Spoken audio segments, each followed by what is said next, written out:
A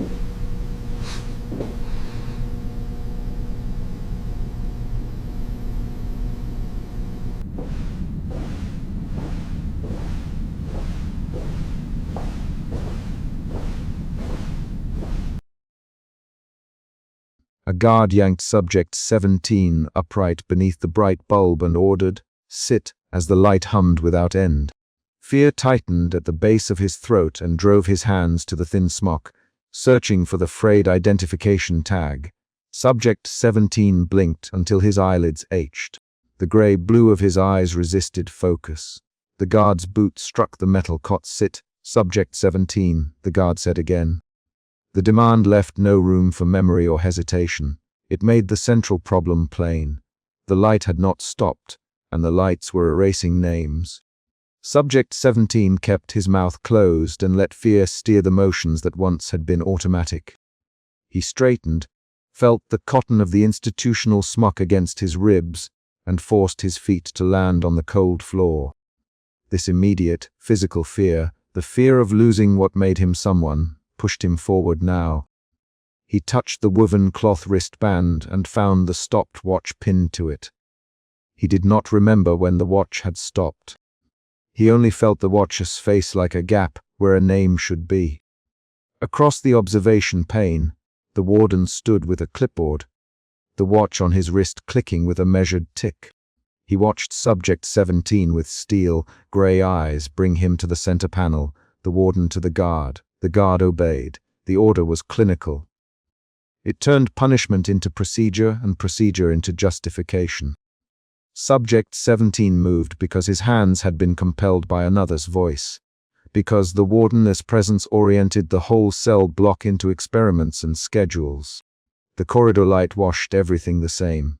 Tiles, smocks, faces. The warden spoke without raising his voice. "Start timers at 0. Increase by 30 minutes every 6 hours. A medical observer at the far desk wrote numbers in a logbook and looked up only to add, "Noted, warden."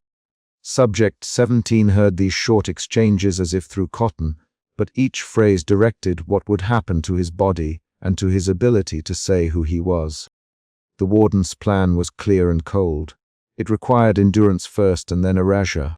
The medical observer pressed a small pulse reader to Subject 17's wrist. "Pulse 92, the observer reported. The observer's handwriting left blanks in the chart under name and personal history. The blank fields were not accidents. They were a measure.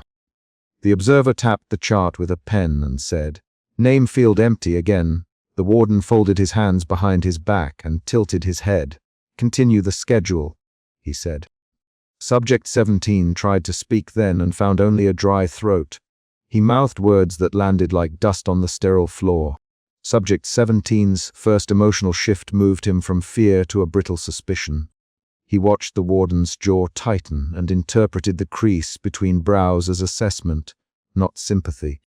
He watched the guard's hands, collused, nervous, slide the clipboard over the threshold and press it against the glass. He watched the medical observer pause at the edge of the pane and then look away. Suspicion showed in his posture. He sat straighter, as if control of his spine might anchor a name in his chest. An external event split the routine. From the adjacent cell, Subject 9 began to scream. The sound hit the corridor like a dropped stone. Guards shouted, "Hold him." A guard barked. Subject 9's voice broke and shifted through syllables that no longer matched his face. "Stop, please, light. Stop," Subject 9 cried. The warden's lips thinned, "Increase intensity by 1 step." The warden ordered.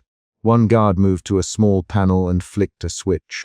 The light strobed, then steadied at a higher setting. Subject 9 thrashed. The guard dragged him away, boots scraping the tile. The second emotion shift moved the building tension from suspicion back into raw, immediate fear. Subject 17's hands tightened on the cot rail. He turned his head and saw Subject 9 dragged past, eyes rolled and mouth slack with sound, and felt the sharp knowledge that the warden used such breakdowns as data. He nothing, because speaking invited attention. The warden recorded the incident in the log with a quick, neat line. The medical observer wrote, "Acute dissociation observed. Response. Increase intensity. The observer's writing made fear into evidence. It turned a human reaction into a tick mark. During the observation, the guard shoved a damp, folded paper under Subject 17's cot. The paper had a smear of sweat and a single line of handwriting. Subject 17 unfolded it with slow, mechanical fingers. The line read, "Find the watch." The watch remembers names. The note contained a name fragment. Men. He ran his thumb along the ink and felt something like a promise. He did not know who had slipped the paper. The guard met his eyes for a second and flicked his chin toward the warden's office. The guard's lips barely moved. He was testing whether a look could carry rebellion. When the guard came back, Subject 17 spoke, trying a test question. "Who puts notes under cots?" Subject 17 asked. "I done know," the guard answered. The guard's voice was short. "Not my place." The warden heard the exchange and came forward. He loomed beside the pane with the clipboard against his chest. Subject 17 found a contraband note. The warden. He had like a diagnosis. Bring him to the control room. The statement carried no outrage. It carried protocol. Subject 17 was dragged through the narrow corridor and into the control room that overlooked the cells. The warden moved to a bank of switches and dials threaded with sticky residue from repeated use. The control room smelled of disinfectant and metal and the faint cigarette smoke clinging to the warden's collar. The warden touched a switch and the lights above the cells brightened so violently Subject 17 as pupils tore. "You understand the point?" Subject 17. The warden. "We discover how far identity can stretch under pressure." His words were precise and measured. A short argument broke out between the guard and the medical observer at the edge of the control console. "He's fragile," the observer said. "Do it gradual, not spike." "We follow the schedule," the guard replied. The warden decided, "This will break him irreparably." The observer insisted. The warden's reply was a single line. "We document. We continue." The exchange contained rapid short lines, 3 to 5 turns, that made the power dynamic audible. Voices clipped, syllables landed as orders. Subject 17 tried to find a name to speak. He pressed his fingernail into the palm of his hand and counted the small crescent of pain as if it could summon memory. Instead, the warden ordered the lights to increase to the maximal planned level. Guards approached to restrain Subject 17. They moved with practiced movements. One hand across the chest, 2 fingers under the jaw, a shoulder against the back. Subject 17's body resisted in small jerks and then stilled under the hold. The warden reached for the master switch. The scene hit the chapter's climax. The confrontation at the switch. The motion of the switch was a physical decision. The warden's hand closed around the lever. "Hold him steady." The warden. The guard's grip tightened. Subject 17's heartbeat thudded in his throat. The light ramped up and filled his mouth with whiteness. His skin felt stripped. His eyes watered and he tried to form a name, and the sound came out as a broken syllable. He tasted metal and the smock rubbed damply against his collarbone. The medical observer read the vitals aloud in clipped bursts. Blood pressure 130/90. Pulse 120. Respiratory shallow. The warden nodded and wrote a note. Overload applied. Subject. Dissociation confirmed. Continue. The warden recorded success. The medical observer recorded clinical curiosity. The guard recorded procedure. When the overload ended, Subject 17 collapsed to the floor. He lay with the stopwatch pressed to his rib and did not know if he could speak. The medical observer leaned close and said, "Name." Subject 17 could not produce one. He could only show the watch and point to the smudge of ink on the folded paper. The observer turned pages and hesitated on a line that read, "Name field incomplete, recoverable." The observer wrote, "Partial recall of artifact. Observed." Wristwatch stopped at 2:14. Subject fixates on watch. The observer's notation turned a moment of reaching into a clinical label. Hours later, in a dimmed infirmary stall where emergency lighting hovered at the edge of vision, Subject 17 woke with his mouth dry and his throat raw. The watch lay on the blanket beside him, face cracked and stopped at 2:14. The warden stood at the foot of the bed and annotated the file. Result: partial dissociation. Artifact: stopped watch. Next. Escalate isolation duration by 12 hours and reintroduce diary fragment retrieval test. Either plan like a prescription. The medical observer replied, understood. Warden, subject 17 touched the watch. He felt the glass edge bite his fingertip and then relax. The contact gave him one clear sensation instead of a name. After the warden left the infirmary, the medical observer stayed and folded the damp page back into itself. He to subject 17 in a voice that lowered 2 registers. Who put the note under your cot? Subject 17's reply was a whisper and a guess. I don't know the name. It find the watch. The observer sighed and slid the paper into his pocket. Watch the guard, he said. The guard looked at you before. He isn't he with the warden. The observer's words were actionably specific. They suggested motive and provided a path forward. Subject 17 understood the hint. Not everyone in the building supported the warden's science. A surprise reveal occurred when the folded note reappeared in the warden's file the next morning. The handwriting matched the list of names on a different page, names the warden had marked irrecoverable before the latest trials. The warden traced a finger along the row and stopped at one name fragment that matched the smudge on subject 17's note. He looked up as if the pieces had repositioned themselves under a lens. The warden's face did not change. His hand closed around the pencil and crossed out a name. The crossing out was a small, deliberate motion that altered the record. It changed what the staff would say about the past. The chapter closed with subject 17 awake but lighter in one specific way. He could recall the morning his mother slammed the iron gate behind her, and a single bright bulb had blinked in the hallway. An exact image, not a metaphor. That memory arrived as a concrete event, held in his teeth, not as a swirling blur. He pressed the wristwatch to his chest and felt the stiff band bite his skin. The warden sealed the night's notebook with a rubber band and wrote, Subject 17. Partial retention artifact attached. Next, recalibration. The guard stood in the doorway and watched the warden leave. Then the guard folded his hands and slid an extra folded paper into the medical observer's pocket. The final paragraph ends with the warden closing the heavy door to the control room and, with a precise motion, flipping the sign to night shift. Proceed. Technicians shoved subject 17 onto the metal cot beneath the bank of clinical lamps. Suspicion sat in his mouth like grit. He tested the air for an odor that would explain this procedure and found only disinfectant and the metallic tang of old wiring. He tried to focus on the faces around him, but the lights had a flattening effect. He latched onto motion instead. The warden watched from behind glass. Subject 17 saw a reflected silhouette and registered that someone was timing them. The central problem announced itself through the clinicians' clipped voices. They would try to strip a name clean off a man and record what came after. Subject 17 had arrived into the lamps the same way he had arrived into custody before, the guard's rough hand at his shoulder, the snap of a command. He remembered that tug from the prior session. The guard yanked him upright beneath the bright bulb and ordered, "Sit." He recalled the scrabble at the smuck for the frayed identification tag. Those details stayed precise. What they were now testing aimed directly at those small certainties. Suspicion motivated the way he listened.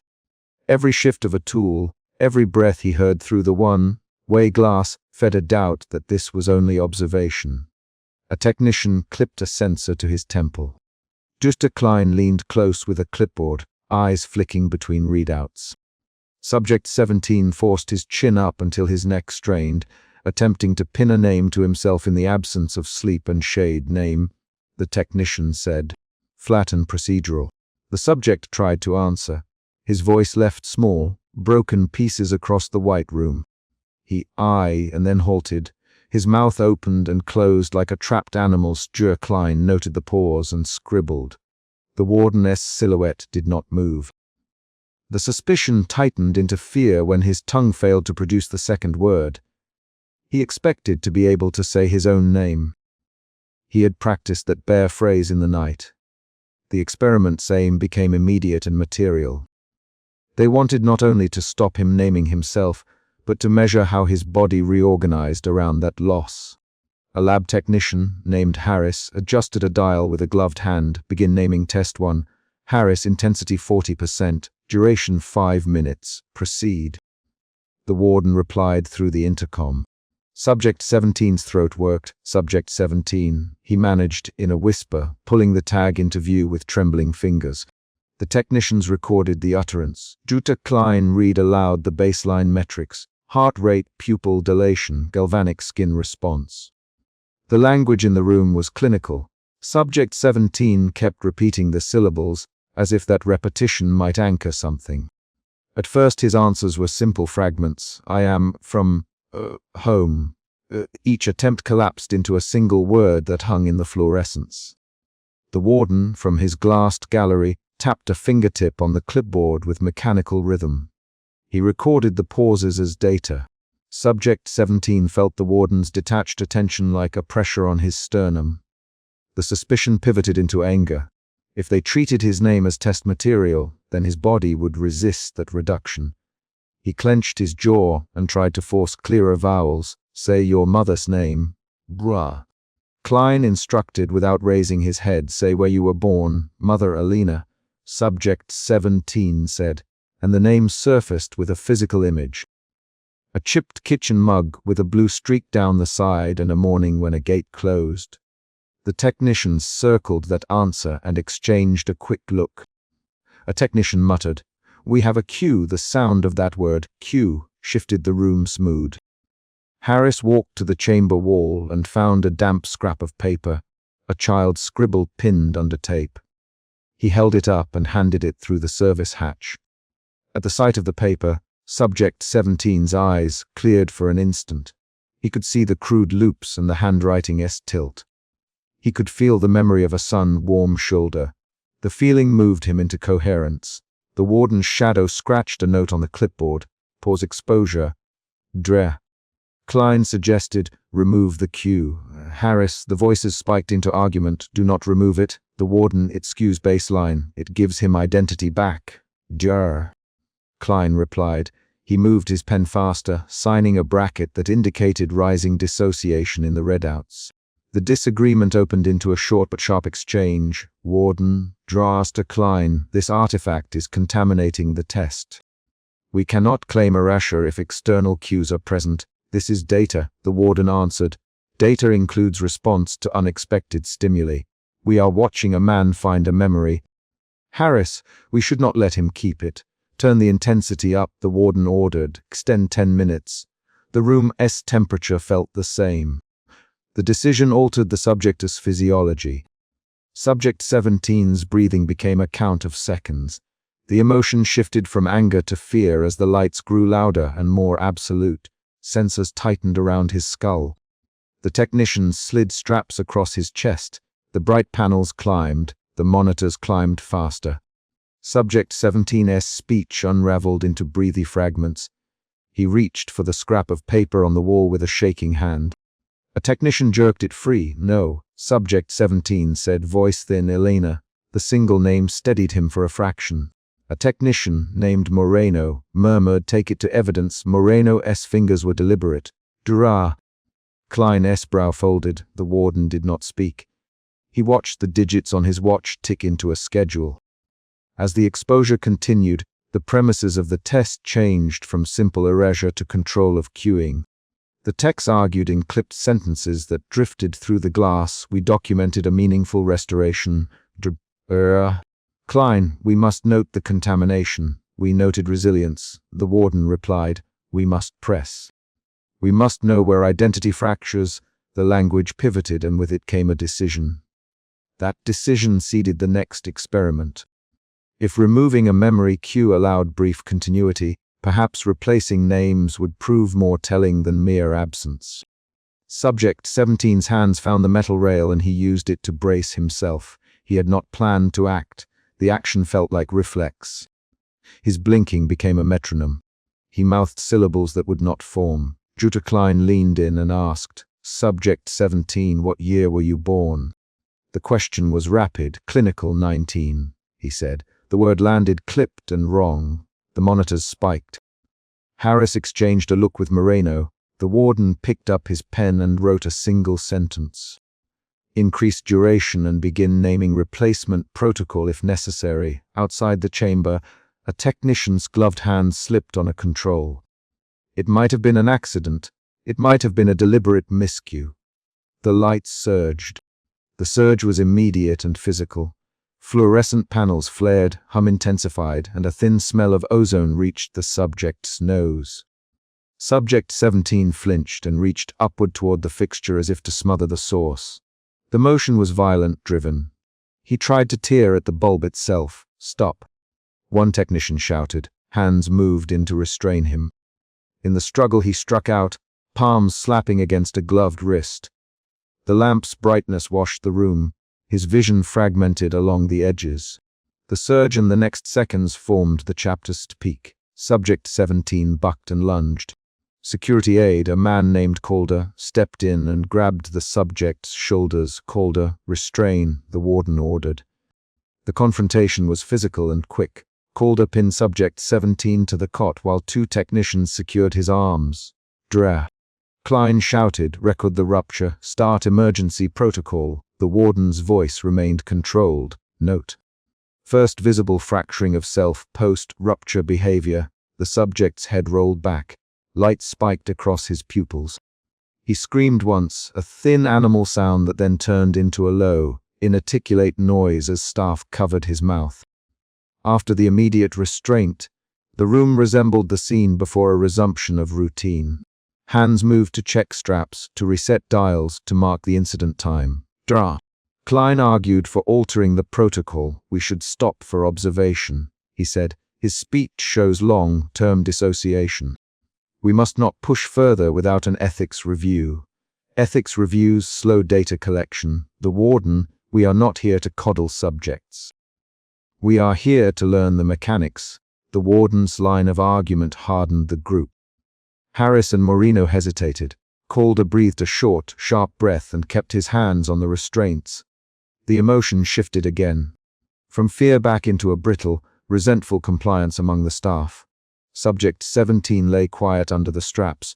His eyelids fluttered against the relentless glare. His hands were empty and trembling. Juster Klein probed with questions in clipped fragments. Can you tell me your father's name? Where did you sleep last week? Say your street. Each prompt returned irregular syllables. Subject 17 answered in small, stalled voices. Father Marco. Street. No, he could not finish. The clinicians logged each failure and each recovered word like inventory. In the observation gallery, the warden turned the page of his clipboard and found a new line of inquiry. He leaned forward and said, if removal of cues grants temporary coherence, what if we replaced names instead of erasing them? Dra. Klein recognized the implication immediately. You mean implanting labels? He asked. We assign a fixed substitute and monitor whether the subject habituates to it as identity. Yes, the warden plainly. Replace, then observe. Measure acceptance, measure refusal. Note when the body resists. Harris frowned and closed his mouth. Moreno shook his head. Calder nothing. A technician wheeled a tray toward the chamber. Subject 17 watched the metal instruments clink. He could not tell whether the decision would bring relief or deeper loss.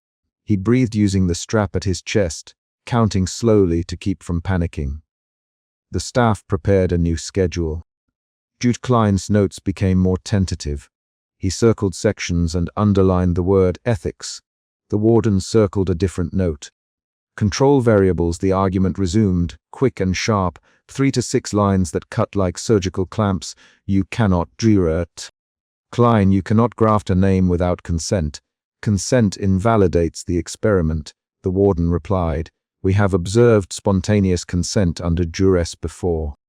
That will factor, we could harm him permanently. Harris, we must consider lasting cognitive damage. Data, the warden again. We define harm in terms of loss versus discovery. The exchange ended with a terse silence. Subject 17 heard the silence as deftly as he heard the conversation. His suspicion flared into a new emotion, a brittle resolve not of his own making. He clenched his fists under the straps and tested the metal with his nails. Moreno removed the scrap of paper and placed it into an evidence envelope. He wrote a number on the corner and sealed it. He moved slowly, as if each action might be the point where someone changed their mind. Dra. Klein stepped aside and breathed through his nose. "This will not be normal," he said quietly. "If we proceed, we will mark him for life. We already have. The warden. If you balk, write the note. It will be appended to the file." Dr. Klein did not answer aloud. He folded his hands and tapped a pen on the clipboard, as if to decide whether to sign. The technicians dimmed the lights slightly and wheeled Subject 17 out of the bank into a narrow corridor. He passed through a threshold of dimmer white and then into a quieter holding room.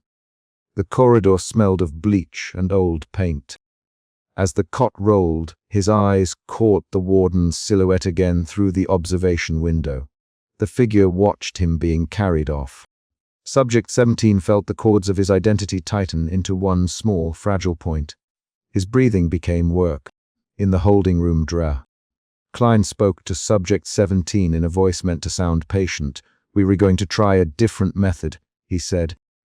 "We will use a replacement label for a period and see how you respond." "What label?" Subject 17 asked. His voice had no theatricality. It was exhausted and small-numbered. Dr. Klein replied, "It will be a number assigned to you. Say it aloud when prompted." Subject 17 looked at Dra. Klein. "Marco," he said, which slipped out like a reflex from earlier prompts. "Marco." "Dra." Klein repeated as if testing a sound. "No." The warden's voice came through the intercom, flat. "You will be identified by the new label only. Names are variables. Numbers are consistent." Dr. Klein hesitated. "Warden, this will cause additional distress." "We have already caused distress." The warden. "Measure the outcome. Note whether the subject adopts the label or resists it. Record behavioral markers of acceptance." The instruction landed like a hinge closing. The technicians fitted a band with a stamped code around Subject 17's wrist. It was simple metal with an alphanumeric sequence.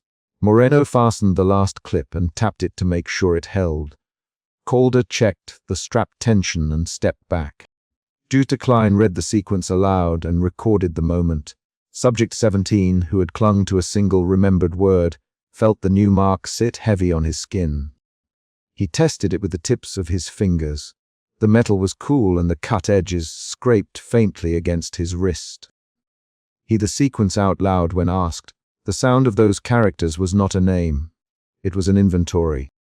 He tasted the letters and felt them slide across the inside of his cheek like pebbles. He refused to repeat them at first, then did so in a quiet cadence. The staff logged each repetition and noted his vocal inflection. Dr. Klein watched the monitor and checked the amplitude of the subject's voice. Harris adjusted a knob and noted a small decline in physiological distress markers when the subject rehearsed the code. They circled that finding. Despite the small measured decline, Subject 17's eyes shifted away from the warden's observation window toward the holding room door. He imagined the scrap of child's handwriting folded in evidence, the mug with its blue streak, a gate closing with a metallic click. The memory arrived as a sequence of concrete details: the creak of the gate, the diagonal bruise on an old bicycle, the smell of boiling tomato sauce, not a vague longing. The scene gave him a brief, coherent image to hold. He whispered, "Elena," once more. "Dra."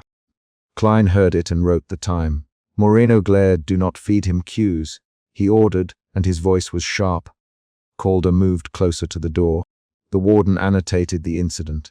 Cue detected. Post. Protocol. The staff argued about whether to proceed with replacement or to halt and re-evaluate. The tension coalesced into a small cliffhanger when Moreno reached for the intercom handset and hesitated, thumb over the switch. He did not press it. The unresolved action left the holding room taut with possibility as the chapter approached its close. The warden turned his back toward the observation glass and folded his hands behind him. He had decided to press onward, replace and monitor. he said simply, and handed a printed schedule to Jutta Klein. Jutta Klein took the page with fingers that trembled as if with cold. He signed at the bottom with a pen that clicked. Subject 17 watched the motion. He understood a new fact. The experiment would change focus from erasing names to imposing them, and the staff would measure whether a human could be trained to accept an assigned identity. As they wheeled him away under dimmed glare, Subject 17's breath came shallow and quick. He gripped the metal rail and felt the strap cut into his palm. Dre. Klein called out a clinical prompt to test the new label one last time. The warden's reflection in the glass watched them exit. The corridor swallowed the cot, and the fitted band on his wrist flashed under the overhead lights. A door clicked. Hands moved to close it. The last sound was the soft tap of the metal clip sealing the evidence envelope that carried the scrap of paper away. The chapter resolves on that single, concrete action. The envelope sealed, the schedule printed, and a new protocol set into motion. Activate final phase. The warden's voice carried across the observation gallery and clipped the air into attention. Suspicion tightened Subject 17's throat. He did not yet know whether the word would save him or break him. Technicians snapped to the control panels, and a bank of lamps hummed toward full power. The central conflict was immediate and visible. The system would attempt to erase his name and strip whatever anchors remained, and the guards waited for instructions to complete the sequence. Subject 17 had been sliding on the margins of himself since the first sessions. He sat on the metal cot beneath a single halogen fixture in the cell and kept his hands pressed to the edge of the thin smock. He checked the frayed identification tag between two fingers. He blinked until the lids ached. Blinking was an action that still produced results. A lead technician pushed a clipboard closer to the cell grill and called, "Subject 17 identity check." The warden answered from above, quiet and certain. "Begin naming tests. Record every lapse." The stakes were explicit. The regimen intended to remove the name, the trace, the orientation that tied him to life before the lights.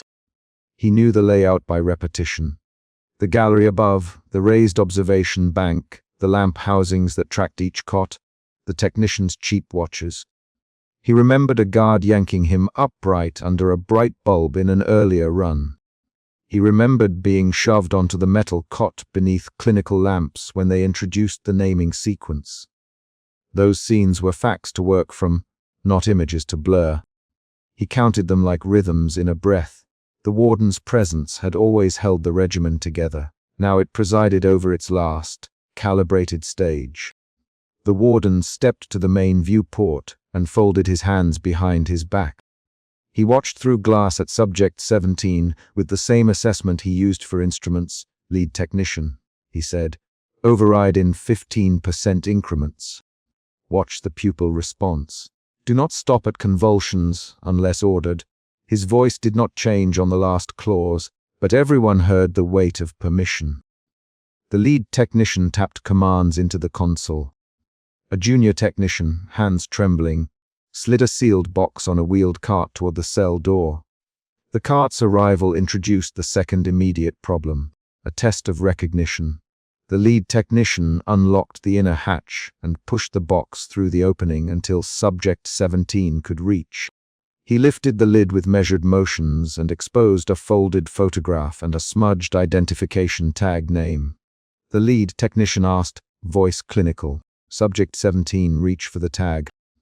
The first thing that came to him, single words broken by the light eye. His voice was low, hoarse from months of strained whisper. The warden's gaze narrowed. "Full name," the warden ordered. The lead technician repeated, louder, "Say it now." "Say your name." Subject 17 forced a line, a sound that aimed at a name. "Thomas," he managed, fingers closing on the cotton string of the tag. The naming test escalated. Flashes began to puncture the continuous illumination, short, bright pulses designed to displace the steady register of his eyes. The warden guided the sequence, providing prompts through the speaker. The technicians recorded every mismatch and every hesitation. "What is your mother's name?" The warden, what city were you born in? Each question was a rung the lights could strip away. An unexpected movement. The junior technician, face pale, slid a damp page from a damp sleeve and tucked it under the edge of the photograph where the light would pick it up. The page had an address and a different name written in a hurried hand. The junior technician did not announce the act. He looked at the warden and then at subject 17. "Look at this," he said softly, fingers steady. Subject 17 saw the handwriting and his fingers tightened. The diary page offered a concrete detail. A street name, a childhood clinic, the shape of a mother's signature. That specific line of ink lodged in his throat and pushed a different pulse through his chest. For the first time in hours he had a point to anchor to. He tugged at the frayed tag as if the tag were a rope. Lead technician, record the page. The warden, is it genuine? The lead technician adjusted his glasses and examined the paper under the bank of lamps. Possibly authentic, he said. There was a brief exchange of hands between the technicians. The junior technician avoided the warden's eye. The warden gave no instruction to keep the page in. The presence of the page changed the dynamic. The testing staff had always been careful with records. Sloppy paperwork suggested something the warden did not want in his files. The change of tone produced the first emotion shift for subject 17. Suspicion gave way to hope.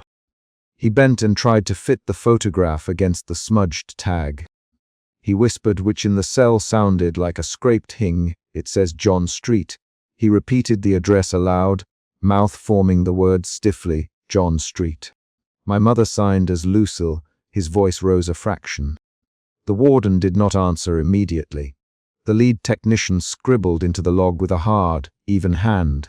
A guard stepped forward and reached for subject 17 as if to restrain the motion. "Hands," the support guard said. "Stay still." Subject 17 lunged at the photograph. Fingers fumbling. The guard's hand closed on his wrist. "Let him try," the junior technician said near the hatch. "Let him try once more." The warden spoke from above with the flatness of a machine in a cold room. "You will not interfere with the protocol. Record the attempt and proceed." The junior technician's throat moved. He relented. Subject 17's next attempt at naming was fragile but clearer. "Thomas Lucille." He stopped as the lamps pulsed, and the sentence came out in pieces. "Thomas, my mother, Lucille, John Street." He each item as if attaching staples to a falling document. The technicians logged the sequence. Their instruments registered micro variations in skin conductance and an intermittent spike in heart rate. The warden's watch ticked loudly in the gallery. Then an adjacent cell collapsed. The sound arrived like a dropped metal sheet in the corridor, a prolonged, rasping scream that hit the glass with physical weight. The warden's hand moved once, a reflex that cut the room's calm. "Pause," said the lead technician from the console, fingers on the override. A second later the warden ordered, "No pause, continue. We need consistent data." The collapse and the warden's order provoked the second emotion shift in subject 17. Hope slashed into fear. He went rigid, pupils pinholing in the full lumen. He began to speak in shorter lines. "My name, Thomas." The guard tightened his grip. The lead technician's pen rattled. Subject 17, "What is your hometown?" The warden. The question snapped across the gallery like a ruler. "Hometown, Riverside." Subject 17 answered. The lamps angled and the pulses increased. His voice fractures grew more frequent. A dispute broke out between the technicians. "We should stop the override." The junior technician hissed. "We saw convulsions in cell B. We should stop at the first sign." The protocol demands safety checks. The warden authorized escalation. The lead technician answered, "We have orders." Record the collapse and continue. The argument ran 3 lines fast, clipped and harsh. The warden's watch ticked again. The warden's voice. "Override. Increase 10%. The junior technician's hand touched the box on the cart as if drawing courage. There was a second shift. Fear became frantic resolve. Subject 17 reached for the photograph and the tag with both hands. He pulled them flat against his chest and whispered names into the bright field. "Lucille. Riverside. Thomas, his breath came in tiny, hard pulls. He tried to hold each word steady against the lights. He tried to force memory into the rhythm of the tests. He spoke to make his past resist the machine. The lamps pushed to a higher intensity, and the room stung with a sterile heat. Subject 17's lids fluttered faster and then clamped. He mouthed a sequence the technicians kept repeating as prompts. What is your name? Who is your mother? Where were you born? Between each question a flash aimed to displace his immediate awareness. The warden manipulated the pattern of interrogation and illumination like a conductor shaping a score. Then the junior technician made a choice that altered the protocol in small but decisive ways. Lead. There's a page here with a different name. It lists an address and a mother's full signature. It contradicts the records. The lead technician's pen paused. Give it here, the lead technician said. The junior technician slid the diary page across the hatch. Look, he said, pointing. This could anchor him. The warden did not move. He watched the exchange with a square jaw. Subject 17 seized the moment. He pressed the damp paper and the photograph to his face, as if feeling their surface would return what the light tried to wash away. His voice was cracked. This is mine. This is. He stopped and the light burst in a patchwork of white. The lights pushed until his speech went raw, and then a single coherent line tore out of him. Thomas Lucille, John Street, he said. And then, a second later, the override kicked and his next sentence splintered into incoherence.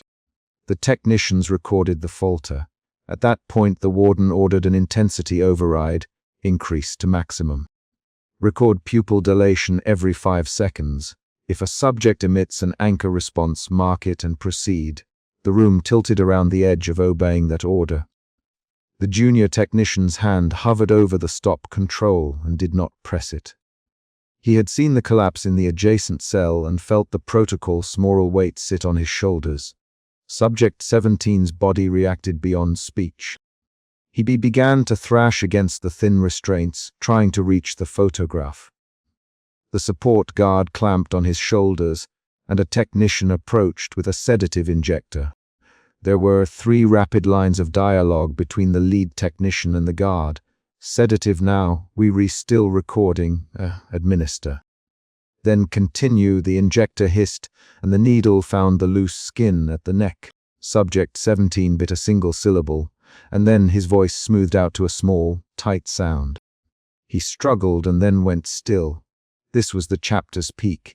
The intensities climbed and the warden watched the response like data. As the lamps reached their programmed apex, Subject 17's last coherent act became physical. He screamed a single name with a force that tore the sound into the white. Thomas! The word cleaved the hum in the room. In that moment he produced a final anchor attempt, a coherent, full name that defied the regiment's intent. Then the lights washed him flat. His limbs loosened and his eyes rolled. The warden signaled to the lead technician, override complete. The lead technician said into the recorder, subject demonstrates neurological collapse consistent with protocol parameters. Mark file. Successful erasure. The junior technician did not look at the recorder. He stood with his hands in his pockets and folded the damp page into his palm. They removed Subject 17 from beneath the lamps and carried him into the adjacent processing room. The shift in location introduced a new set of actions. Technicians measured reflexes, checked pupils, and tapped readings into the file. The warden took notes with a pen that clicked like the mechanical metronome of his decisions. Document everything, he said. Specifically note the naming sequence. The diary page and the collapse in the adjacent cell. The lead technician complied. The junior technician reached into the sealed box and took out a wristwatch. It was small, with a cracked face and a stopped hand. He placed it beside Subject 17's motionless palm on the processing pollet. The watch read a meaningless time. The hand had frozen under long exposure. The action was precise and quiet, and yet it was a human gesture that shifted the end of the scene from a dry data point to a small residue of life. The warden recorded the final observation without inflection. The file will indicate a completed erasure. A stopped watch was found among personal effects. Item logged as residual indicator. The lead technician sealed the report. The junior technician folded his damp page back into a plastic sleeve and labeled it with a pen that trembled very slightly. He left it inside the file so that the record contained the discrepancy he had noticed earlier. Outside in the observation gallery, the warden's wristwatch marked time with an audible tick. He tapped the closed file with his fingernail and then slid it into the cabinet labeled with a number. The label was precise. He did not speak during this moment. He had completed his role. The record would be clean on paper. Instruments would show success. The junior technician's page would sit in the file like a small, unrequested correction. The warden's hand rested on the folder. He closed it. The chapter required a small twist beyond the climax. The junior technician's damp diary page revealed an administrative error. When the lead technician reviewed the original booking sheet against the newly found page, he found a typed slip with a transposed name and an incorrect birth city. The slip suggested that Subject 17's file had been logged months earlier. The lead technician read the slip aloud to the warden. "Lead technician," he said, "the booking shows a different name and city than the handwritten page." The warden did not look surprised. "Correct it in the appendices," he said. "Note it as clerical variance." "Close the case." The lead technician's pen hesitated. The junior technician's thumb rested against the plastic sleeve and left a wet mark on the paper. Subject 17 remained motionless on the pallet. Machines indicated collapse but not demise. Technicians worked under the warden's direction to move him to a recovery ward. The junior technician whispered to the lead technician, low enough that only the recording mic picked it up. "If he wakes, he should have the page back." The lead technician's reply was one line. "File comes first." The junior technician swallowed and did not argue. 3 actions then happened in rapid sequence and provided the chapter's mini cliffhanger. First, someone knocked at the processing room door. Second, a distant alarm bell in the complex chimed for a scheduled external inspection. Third, the junior technician, hands shaking, slipped the folded diary page into his pocket instead of the file. The knock at the door was a physical interruption that pulled the warden's attention. The inspection bell suggested external oversight. The junior technician pocketing the page was a quiet act of defiance that changed the chain of custody. The warden opened the door to a plain-faced inspector carrying a badge and a clipboard. A single question. "Status on Subject 17. The warden answered in the same measured cadence as before. "Final phase completed. Documented as neurological collapse and removal to recovery." The inspector glanced at the sealed file and then at the processing pallet. "Any anomalies in records?" The warden, "Standard variance noted." "File closed." The inspector tapped his pen and said, "We will audit the appendices." The warden watched him step out and then closed the door. The final shift in emotion for Subject 17's story moved from frantic hope and horror to a thin, mechanical numbness that still carried a small ember of recognition. He had screamed his name one last time. He had clutched a photograph and a smudged tag. The junior technician had slipped a damp page into his pocket. Those concrete items would live in paper and skin, even if the regimen had washed his responses flat. In the processing room, the junior technician placed the stopped watch beside Subject 17's lifeless hand and pushed the case folder toward the warden. "I logged the page as variance," he said, voice low. He named the warden directly. "Warden, I put a copy in the file." The warden's eyes did not soften. "Good," he said. "Close the file." The lead technician zipped the folder shut and set it on the cart. The junior technician kept his hand on the edge of the folder for a beat longer, feeling the paper's dampness under his palm. They wheeled Subject 17 away toward the recovery ward. The warden remained and wrote 3 lines into the official log. Sequence, parameters, outcome. He then sealed the report and stamped the cover with an inked applicator. The final paragraph of the chapter is an action that ties to the physical residue of the procedure. The junior technician, before leaving, removed the stopped watch from the pallet and placed it inside a small evidence envelope. He slid the envelope into his pocket and closed his coat. The warden closed the file and slid it into the cabinet. He did not look at the junior technician as he left. The last concrete beat of the chapter is a small, audible click, the warden's pen cap snapping onto its end as he shut the drawer of the cabinet. The drawer closed over the labeled folder and lodged the recorded outcome among other clinical entries. The watch and the diary page remained with the junior technician, small objects that might later surface in a hearing or be lost in a pocket. The chapter ends on that concrete act, the warden's drawer closing over the file with a decisive, mechanical click.